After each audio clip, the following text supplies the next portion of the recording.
इस लोकसभा चुनाव में भले ही उत्तर प्रदेश में समाजवादी पार्टी ने जीत का परचम फहराते हुए 37 सांसदों के साथ अपनी पार्टी को देश की तीसरी सबसे बड़ी पार्टी बना दिया हो, उधर कांग्रेस भी मजबूती की तरफ आगे बढ़ी। लेकिन लोकसभा चुनाव से पहले मध्य प्रदेश में हुए विधानसभा चुनाव को लेकर क्या कुछ खास हुआ था, ये किसी से भी नहीं छिपा है। लेकिन अब दोनों की दोस्ती में किसी एक ऐसे राज्य का विधानसभा चुनाव अड़चन बन सकता है जो इंडिया गठबंधन की नींव तक को हिला सकता है। आखिर किस राज्य के चुनाव से इंडिया गठबंधन की दीवारें दरक सकती हैं, ये सब कुछ आज की इस रिपोर्ट में हम आपको दिखाएंगे भी और बताएंगे भी। दरअसल हरियाणा में विधानसभा चुनाव अगले महीने होने, यूपी में 10 विधानसभा सीटों पर भी उसके बाद उपचुनाव होंगे।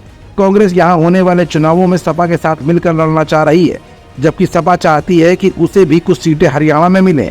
बस इसी पर सीटों के बंटवारे की बात अपने अंजाम तक नहीं पहुंच पा रही है। इस बीच हरियाणा कांग्रेस नेताओं की बैठक कांग्रेस के शीर्ष नेतृत्व ने बुलाई है। राजनीतिक जानकारों की माने तो इस बैठक के बाद यूपी में होने वाले सीटों के बंटवारे का भी रास्ता साफ हो ही जाएगा। सूत्रों के मुताबिक यूपी में सपा और कांग्रेस नेताओं के साथ सीटों के बंटवारे पर बातचीत शुरू हो चुकी है, लेकिन कोई रास्ता हाल फिलहाल अभी निकलता नहीं दिख रहा है। वजह है कांग्रेस अभी ये साफ नहीं कर पा रही है कि वो सपा को हरियाणा और महाराष्ट्र में कितनी सीटें देगी।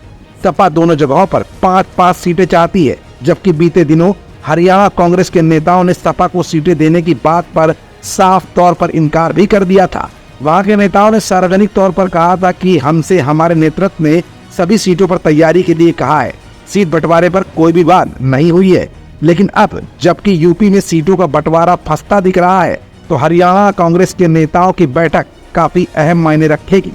सपा और कांग्रेस के बीच सीटों के बंटवारे में असल दिक्कत पार्टियों के पिछले प्रदर्शन को आधार बनाने के बाद हो रही है।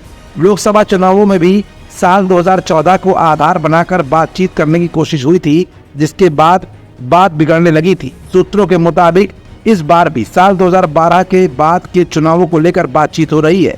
2012 में सपा पूर्ण बहुमत के साथ सत्ता में आई थी, जबकि साल 2017 में चुनावों में उसे काफी नुकसान हुआ था। हालांकि 2022 में सपा ने अपना प्रदर्शन सुधारा था। वहीं कांग्रेस की अगर बात करें तो साल 2012 में उसके पास 28 विधायक थे, जबकि साल 2017 में 7 और 2022 में 2। सीटों के तालमेल में असली दिक्कत यही महसूस की जा रही है।